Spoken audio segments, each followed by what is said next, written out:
What would you do if the man sitting across from you at a coffee shop, struggling to pay for a $5 latte with two adorable kids tugging at his worn jacket, turned out to be worth $50 million? Sarah Chen thought she was meeting just another single dad from the dating app, someone ordinary, someone real. But when those two mischievous 5-year-olds accidentally knocked over her purse and a sleek black business card fell out, revealing their father's true identity as the CEO of one of the city's largest tech companies, everything she thought she knew shattered in an instant.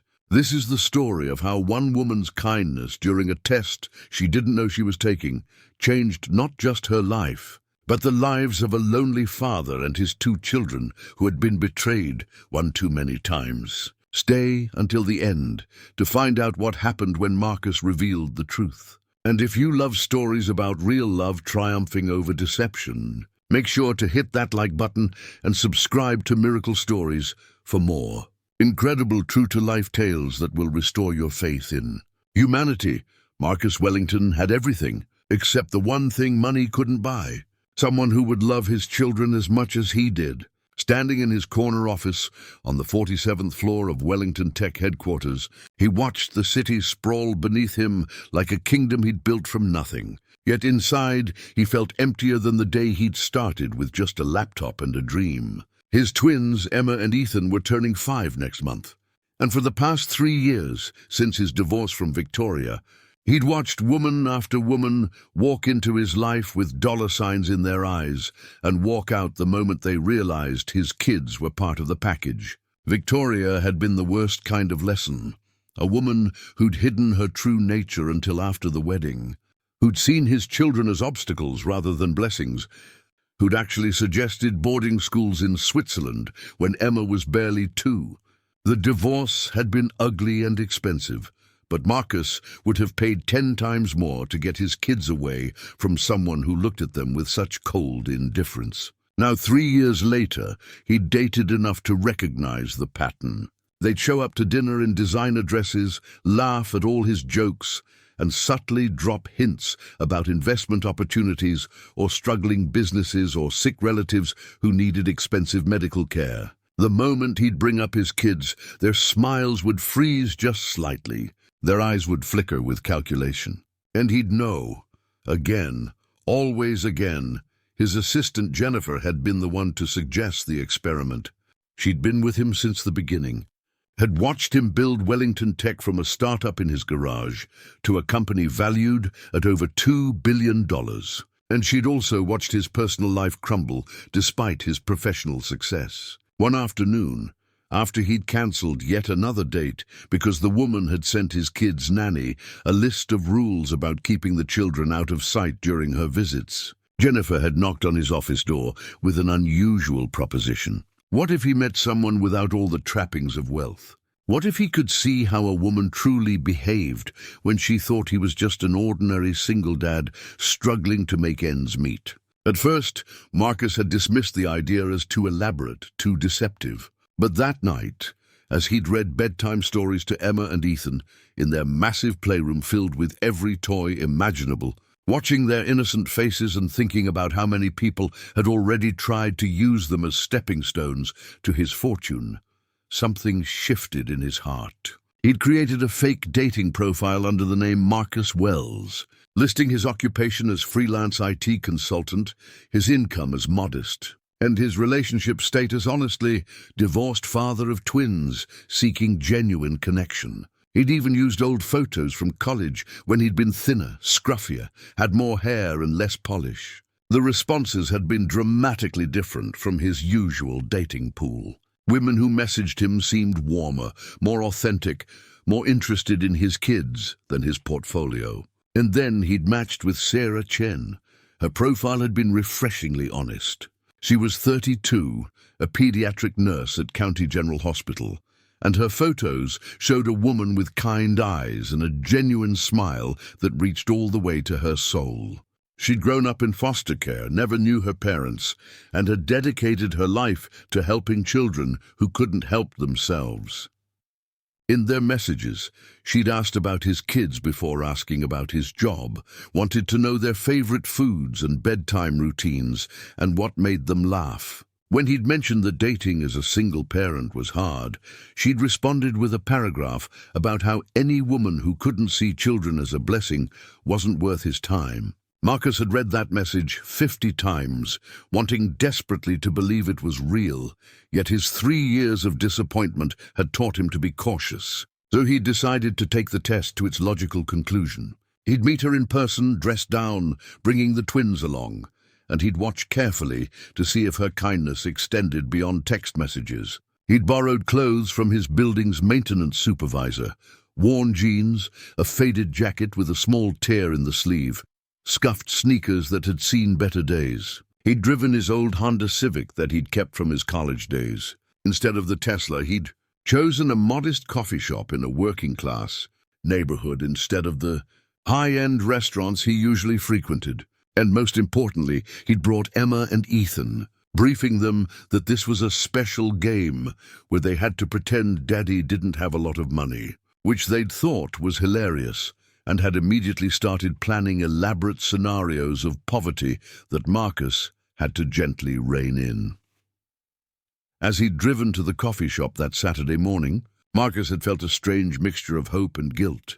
Hope that maybe, just maybe, Sarah would be different. Guilt that he was deceiving her, even if it was for what he believed was a good reason. Emma and Ethan had chatted in the back seat about the nice nurse lady they were going to meet, arguing over whether they should tell her about their treehouse or their swimming pool, before remembering that in this game they didn't have those things. Marcus had reminded them gently to just be themselves, to have fun, and to tell him afterward what they thought of Miss Sarah. As he'd pulled into the parking lot and seen Sarah waiting outside the coffee shop, exactly on time, wearing simple jeans and a sweater that looked comfortable rather than expensive, his heart had done something it hadn't done in years. It had hoped. She'd waved when she saw them, and her smile had been so warm and welcoming that Emma had immediately grabbed his hand and whispered that the lady looked nice. Marcus had taken a deep breath, grabbed Ethan's hand with his other one, and walked toward what he hoped might be the beginning of something real.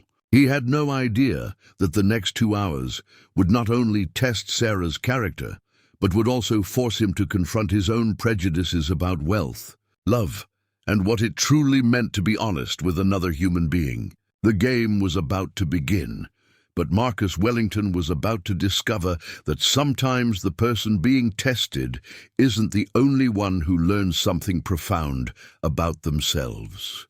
Sarah Chen had seen Marcus and his children from across the parking lot, and her heart had immediately gone out to them. The little girl was wearing a slightly too small pink jacket, and the boy's sneakers had cartoon characters that were peeling off the sides. The kind you bought at discount stores because that's what you could afford. Marcus himself looked tired in a way Sarah recognized from her patient's parents at the hospital. The exhaustion of someone working too hard to make ends meet while trying to be everything for their kids. She'd worked plenty of overtime shifts herself to pay off her nursing school loans, had eaten ramen for dinner more nights than she cared to count. And she knew that particular kind of tired that came from loving your children fiercely while watching every dollar. As they'd approached, she'd crouched down to the children's level immediately, introducing herself to Emma and Ethan before even greeting Marcus, because she'd learned in her years as a pediatric nurse that the best way to know someone's heart was to watch how they parented. And the best way to a parent's heart was to genuinely care about their children. Emma had been shy at first, hiding behind her father's leg. But Ethan had immediately launched into a story about how they'd seen a dog on the way over, and it had been brown with spots and really big, and maybe it was a lion, actually. Could it have been a lion? Sarah had laughed, told him it probably wasn't a lion, but definitely sounded like a very special dog. And she'd seen Marcus's shoulders relax just slightly, the tension easing from his jaw. Inside the coffee shop, they'd settled into a corner booth, and Sarah had immediately noticed Marcus studying the menu with more care than most people did, his eyes lingering on the prices. When the barista had come over, Sarah had ordered first, deliberately choosing the cheapest item, a regular coffee, nothing fancy. She'd watched Marcus's expression carefully, not judgmentally, but with empathy, as he'd ordered the same, and a small milk for the twins to share. The barista had looked annoyed at such a modest order, for 4 people taking up a booth during the busy morning rush. But Sarah had smiled warmly at Marcus and suggested that if the kids got hungry, she had some granola bars in her bag, because she always carried snacks. The relief on his face had been so genuine that Sarah had felt a pang in her chest. She'd grown up in 7 different foster homes, had worn second-hand clothes her entire childhood, had learned to make $1 stretch impossibly far, and she recognized pride when she saw it. The particular kind of pride that came from wanting to provide for your children, but knowing your wallet had limits. She didn't pity Marcus, she respected him, because showing up for your kids despite financial struggles took more courage than showing up with an unlimited credit card. What she didn't know was that Marcus was watching her just as carefully, noting every kindness, every gesture, cataloguing them against the years of disappointment that had taught him to expect the worst. The twins had been wonderfully chaotic in the way only 5-year-olds could be. Emma had spilled milk on the table within the first 10 minutes, and Sarah had grabbed napkins without hesitation, laughing and telling a story about how she'd once spilled an entire tray of juice boxes at the hospital and had smelled like apple juice for her whole shift. Ethan had wanted to show her a magic trick that involved making a sugar packet disappear, which actually just involved him shoving it in his pocket while closing his eyes and believing that made it invisible. Sarah had gasped in amazement, declared him the best magician she'd ever seen, and Marcus had watched her face carefully for any sign of impatience or fakeness, finding none. They'd talked about everything and nothing. Sarah's work at the hospital, how she'd always wanted to be a nurse, because the nurse at one of her foster homes had been the first person to make her feel truly cared for. How she volunteered at a free clinic on weekends, because she believed healthcare was a right, not a privilege. Marcus had shared carefully edited stories about his work, describing IT consulting in vague terms, mentioning difficult clients and long hours, staying as close to the truth as possible, while omitting the part where he owned the company. He talked about his divorce, how Victoria had wanted a different life than he could give her, which was true in a way, though not in the way Sarah would have interpreted it. And through it all, Sarah had listened with the kind of attention that couldn't be faked, asking questions about the twins, remembering details, treating his children like they were the most fascinating people she'd ever met. Then had come the moment that changed everything. Though neither of them had realized it at the time, when the check had arrived, Marcus had reached for his wallet with practiced casualness, but Sarah had seen his jaw tighten slightly as he counted out bills. She'd immediately offered to split it, insisting that she'd invited herself into their morning, and it was only fair, her tone light and friendly, and completely free of any pity. Marcus had protested, his pride evident, and Sarah had compromised by letting him pay for the coffee, but insisting she'd buy the twins ice cream afterward, if that was okay with him. The negotiation had been gentle, respectful, and Marcus had felt something crack in his chest, some wall he'd built so carefully around his heart. As he'd counted out exact change for the $12 bill, tipping as generously as he could afford to in this performance, Sarah had turned her full attention to the twins, asking if they liked chocolate or vanilla better, completely ignoring the transaction happening across the table in a way that allowed Marcus his dignity. It was such a small thing, but it was everything. When they'd walked out of the coffee shop, Emma had grabbed Sarah's hand without being prompted,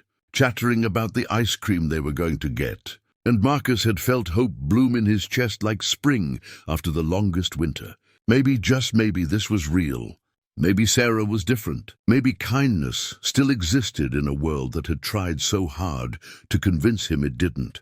The ice cream parlor was 3 blocks away, and as they'd walked, Marcus had deliberately taken them through a nicer neighborhood, watching to see if Sarah would comment on the expensive cars or the designer stores.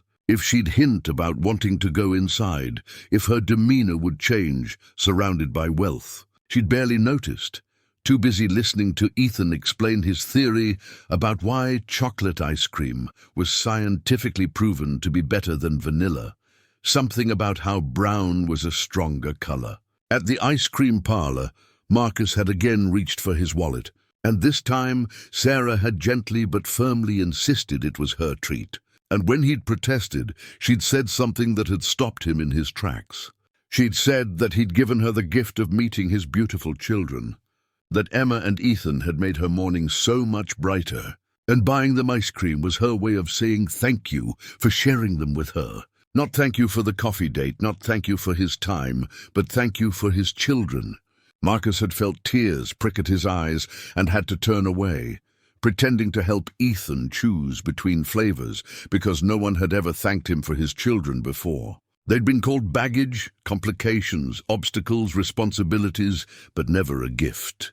Sarah had bought them the biggest sundaes on the menu, insisting that weekends were made for breaking rules, and she'd sat with them at a sticky outdoor table covered in melted ice cream drips, laughing as Emma got chocolate on her nose, helping Ethan reach the cherry at the bottom of his cup, belonging with them in a way that seemed effortless and natural and real. That's when disaster had struck, though at the time it had seemed like just a childish accident. Ethan had gotten excited about a bird that landed near their table and had jumped up suddenly, his elbow catching Sarah's purse and sending it tumbling to the ground. Everything had spilled out. Her wallet, keys, hospital ID badge, loose change, receipts, and one sleek black business card that had slid across the concrete and stopped right at Marcus's foot. He'd bent to help her pick everything up, years of automatic courtesy overriding his panic, and his hand had frozen when he'd seen what was printed on that card. It was his own business card, the ones he gave out at conferences and business meetings, embossed with the Wellington Tech logo and his full name, Marcus Wellington, CEO and founder. His mind had raced, trying to understand how Sarah had his card, whether she'd known all along who he was, whether this entire morning had been an elaborate performance on her part. Sarah had been frantically gathering her things, apologizing to the twins for the mess, and hadn't yet noticed which card Marcus was holding. When she'd looked up and seen his face, seen the card in his hand, seen the confusion and hurt and betrayal starting to form in his eyes, her own face had gone pale. For a long moment, they'd just stared at each other.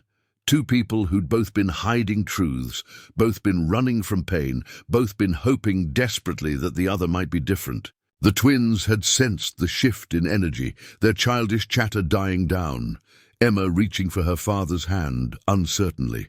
And Sarah, with trembling fingers and tears starting to form in her eyes, had spoken the words that would either save this moment or destroy it forever. She'd said, "Marcus, I can explain." But the explanation she was about to give was nothing that Marcus Wellington expected, and it would turn his entire carefully constructed test completely upside down. Marcus had stood there holding his own business card, his mind spinning through possibilities, each one worse than the last. She'd known all along. She'd been playing him just like all the others.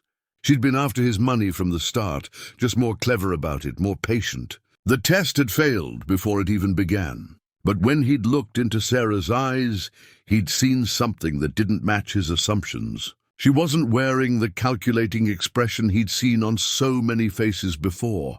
She looked terrified, yes, but also confused, and most strangely, she looked guilty, like she'd been caught doing something she was ashamed of. Her hands were shaking as she'd reached for the card, and when she'd spoken, her voice had been barely above a whisper, aware of the twins listening to every word. She'd asked if they could talk privately for just a moment. Could he give her 5 minutes to explain something that was going to sound impossible, but was completely true? Marcus had wanted to refuse, wanted to grab his kids and walk away, wanted to protect himself from what he was certain would be another lie designed to manipulate him. But something in her voice, some quality of genuine desperation, had made him pause. He'd looked down at Emma and Ethan, who were watching this adult moment with wide, uncertain eyes, and he'd made a decision. He'd told them to stay at the table and finish their ice cream. The daddy and Miss Sarah needed to have a grown-up conversation for just a minute. And he'd walked with Sarah to the far end of the patio where they could still see the children but couldn't be heard. Sarah had started talking fast, words tumbling over each other in her rush to explain before Marcus could walk away. She told him that she'd received that business card 3 weeks ago at the hospital, that a woman named Jennifer had approached her in the cafeteria during her lunch break, that this woman had introduced herself as working for a company doing research on online dating safety. Jennifer had explained that they were studying how people behaved differently when they knew someone was wealthy versus when they thought someone was struggling financially, that they were trying to understand authenticity in modern dating, and they needed participants who were genuine, kind people to serve as a control group. Sarah had been asked if she'd be willing to participate in a study where she'd go on a blind date with someone and just be herself, treating the person with the same kindness she'd treat anyone, and afterward answer some questions about her experience. They'd given her $200 for participating, money that Sarah had admitted she desperately needed because she'd been saving for months to buy a decent used car after hers had died. And working double shifts while taking the bus was exhausting. Jennifer had told her the date would be with someone named Marcus Wells, had shown her his profile, and had mentioned he was a single father who'd had bad experiences with dating. So would she please just be kind and genuine and treat him like a real person? The business card had been given to her as contact information in case she needed to reach Jennifer with questions. And Sarah had shoved it in her purse and honestly forgotten about it until it had spilled out onto the concrete. Marcus had listened to this explanation with his mind reeling, because it meant Jennifer had orchestrated this entire meeting, had paid Sarah to be here, had turned his test into something far more complicated than he'd intended. But it also meant that Sarah hadn't known who he really was, hadn't been after his money, had been genuinely kind this entire morning because that's who she was, not because she knew it would pay off financially. The relief had been overwhelming, but it had been quickly followed by a new wave of guilt and confusion. Sarah had been crying now, tears streaming down her face as she'd explained that she'd felt terrible about accepting money to go on a date, that it had felt wrong and mercenary. But she'd told herself it was just a research study, and she'd treat Marcus with the same kindness she'd treat anyone anyway. So what was the harm? She'd admitted that the more time she'd spent with him and the twins, the more she'd forgotten it was supposed to be a study, the more real it had felt. And now she felt like she'd deceived him, even though she'd been completely genuine about everything, except knowing why she'd been asked to be there. She'd apologized over and over, saying she understood if he never wanted to see her again, that she'd give the money back, that she'd never meant to hurt him or his children. And her words had been tumbling out so fast and desperate that Marcus had finally held up his hand to stop her. Then Marcus had done something he hadn't planned to do, something that went against every instinct of self-preservation he'd developed over 3 years of disappointing dates. He'd told her the truth. He'd explained that he was Marcus Wellington, not Marcus Wells, that he was the CEO of Wellington Tech, that he'd created the fake profile to test whether women would treat him differently if they didn't know he was wealthy. He'd admitted that Jennifer was his assistant, that she'd clearly taken his idea and expanded it in ways he hadn't authorized, that the research study story had been her addition, and he hadn't even known Sarah was being paid to be there. He'd explained about Victoria, about the years of gold diggers and opportunists, about watching woman after woman look at his children like they were inconveniences rather than blessings. And he'd told her that every kind thing she'd done that morning, every moment of genuine warmth and care, had meant the world to him because he'd been so certain he'd never find someone who could love his kids the way they deserved to be loved. As he'd talked, Sarah's expression had shifted from confusion to understanding to something that looked like anger, but not at him. She'd been angry on his behalf, angry that people had treated him and his children so poorly, angry that anyone could look at Emma and Ethan and see dollar signs instead of beautiful souls. And Marcus had realized in that moment that they'd both been testing each other, both been deceived, both been victims of their own protective instincts and a well-meaning assistant who'd taken things too far.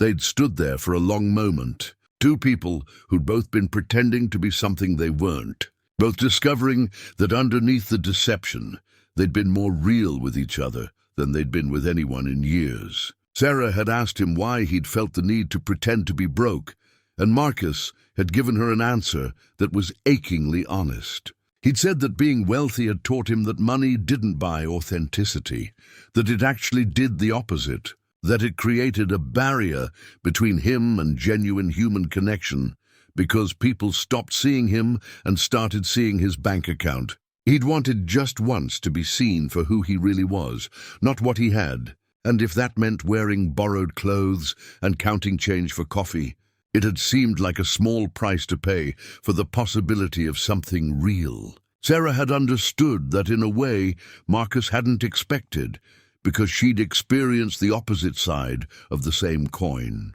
She'd grown up with nothing, had been treated like she was worth nothing, had spent her whole life being invisible to people with money and power, and she'd learned that poverty created its own kind of barrier, that people made assumptions about your worth based on your clothes and your car and your address. She'd wanted to be seen for who she really was too, not dismissed because she'd grown up in foster care or because she worked as a nurse instead of something more prestigious. They were more alike than either had realized, both wearing masks to protect themselves, both longing desperately to be known.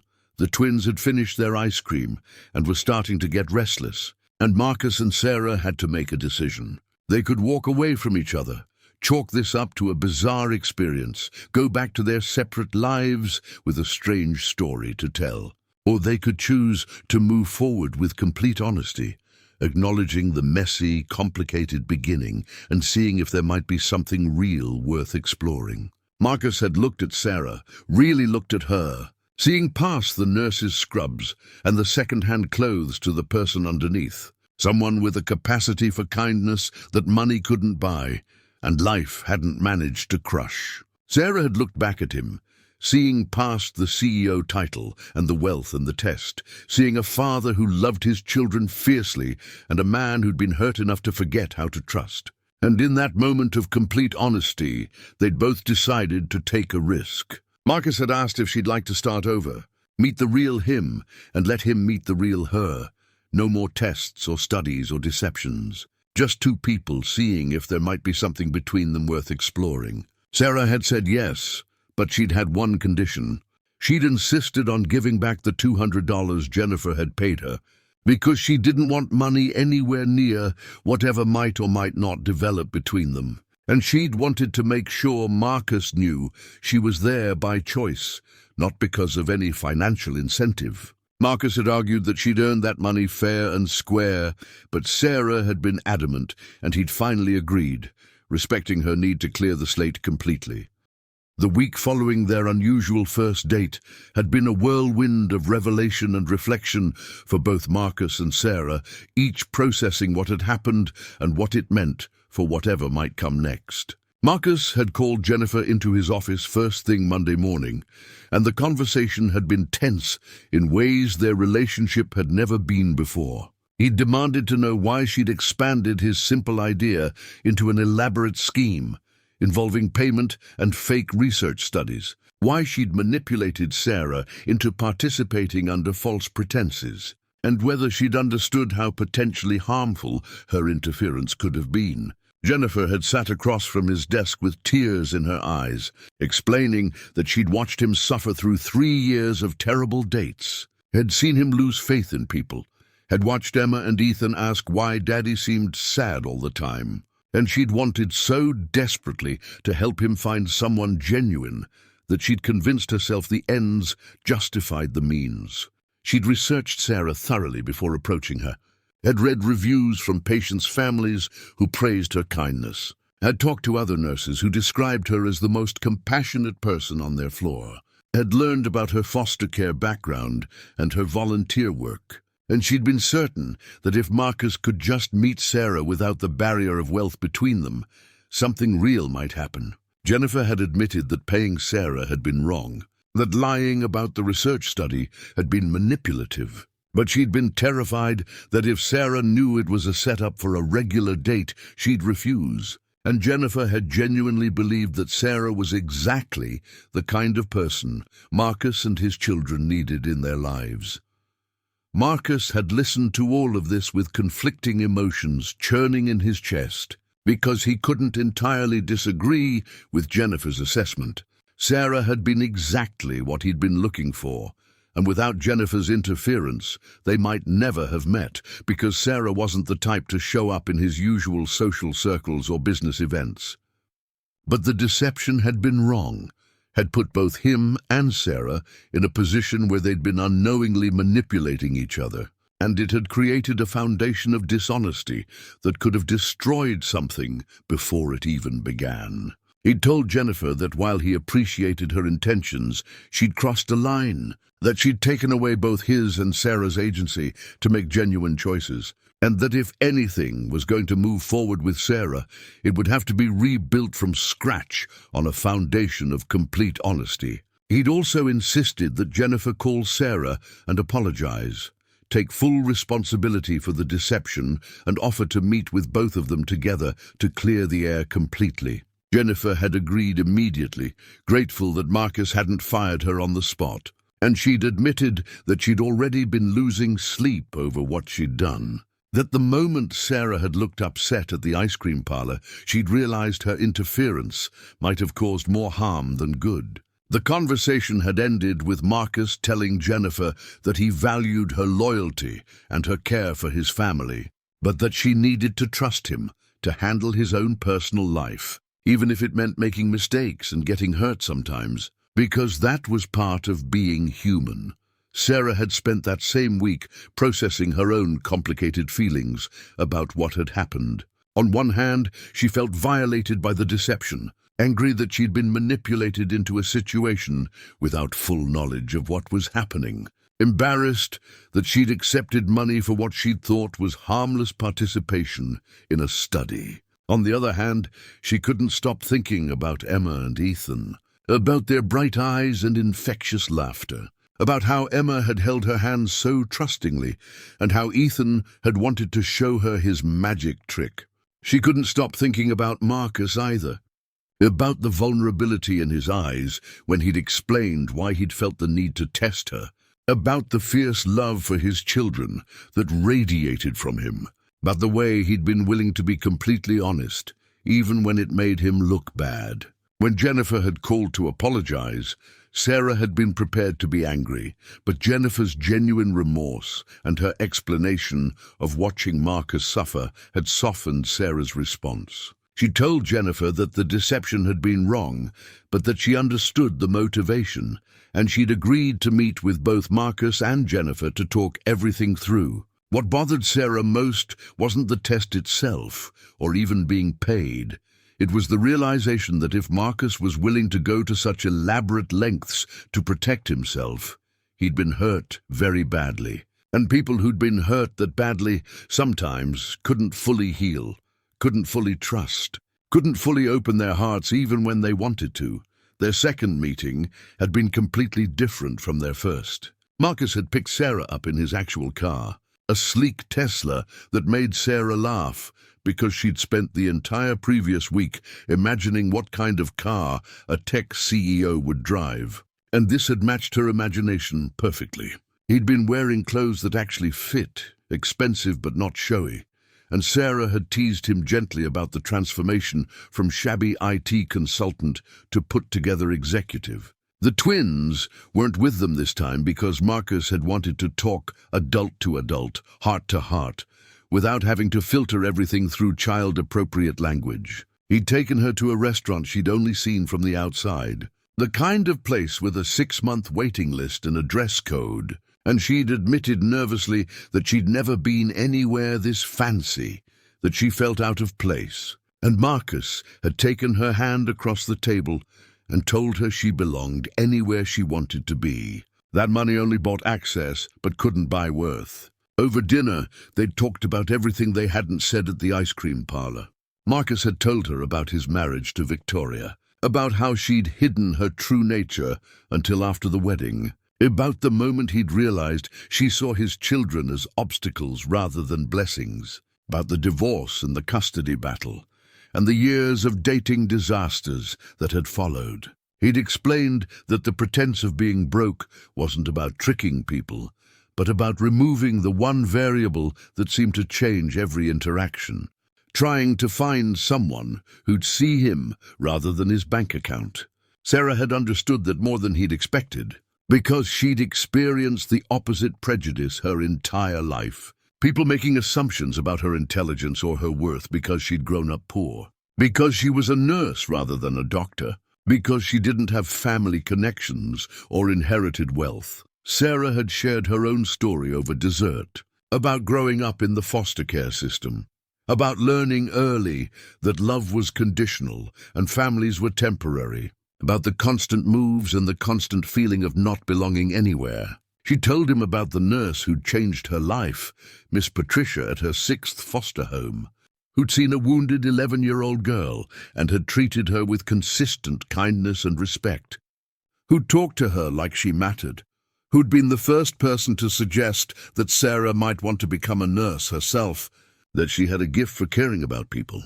Miss Patricia had been the one to help Sarah apply for scholarships, to fill out college applications, to navigate the transition from foster care to independent adult. And she'd been there at Sarah's nursing school graduation, the closest thing to family Sarah had ever known. Sarah had cried telling this story, and Marcus had reached across the table and held her hand, understanding in a way few people could that sometimes the wounds that shaped us were invisible but permanent, that learning to trust when you'd been betrayed or abandoned was the bravest thing anyone could do. They talked about what they wanted from life, what scared them, what made them happy, and by the end of the evening they'd both felt like they'd known each other for years rather than days. Marcus had driven Sarah home to her modest apartment in a neighborhood far from his mansion, and he'd walked her to her door like a gentleman, and when they'd said goodnight, there had been a moment where they'd both leaned in slightly, both wanting to kiss, but both holding back, because this felt too important to rush, too precious to risk ruining by moving too fast. Over the following weeks, Marcus and Sarah had built something genuine, a relationship based on honesty and mutual respect, and a growing affection that surprised both of them with its intensity. Marcus had introduced Sarah to his world gradually, bringing her to his home for dinner with the twins, showing her the company he'd built, including her in parts of his life he'd kept separate from dating for years. Sarah had been impressed by his success, but not intimidated by it, treating his mansions and his business like interesting aspects of his life rather than the defining features of his worth. What had touched Marcus most was watching Sarah with Emma and Ethan, seeing how naturally she connected with them. The custody hearing had been brutal. Victoria's lawyer had painted Sarah as a gold digger, despite all evidence to the contrary, had suggested that someone from her background couldn't possibly understand how to raise children in an affluent environment, had implied that her relationship with Marcus was inappropriate given how quickly it had developed. Sarah had sat in the courtroom, listening to her entire life being twisted into something ugly, watching people make assumptions about her character based on circumstances she'd had no control over. And she'd felt like that 11-year-old foster kid again, believing she didn't belong anywhere. But then Marcus's lawyer had presented their case. They'd shown documentation of every interaction between Victoria and the children, including emails where Victoria had complained about having to see them during her visitation weekends, texts where she'd cancelled plans repeatedly, school records showing that Victoria had never attended a single parent-teacher conference or school event, They'd presented testimony from Emma and Ethan's therapist about how much happier the children had been in recent months, how they'd been talking excitedly about Miss Sarah, how they'd been sleeping better and having fewer anxiety episodes. They'd even presented a letter from Miss Patricia, Sarah's foster care nurse, detailing Sarah's character and her lifelong dedication to helping children. The judge had been unimpressed with Victoria's claims and had dismissed her motion, and furthermore had reduced her visitation rights based on her demonstrated lack of interest in her children's lives. Victoria had been furious, but Marcus had felt vindicated, and Sarah had felt something she'd rarely experienced in her life. She'd felt defended, protected, valued. That night, Marcus had taken Sarah to the roof of his building, to a private garden area that overlooked the city, and he'd told her that he'd had enough of caution, enough of holding back, enough of letting fear dictate his choices. He'd said that the past few months with her had taught him that real love wasn't about finding someone perfect.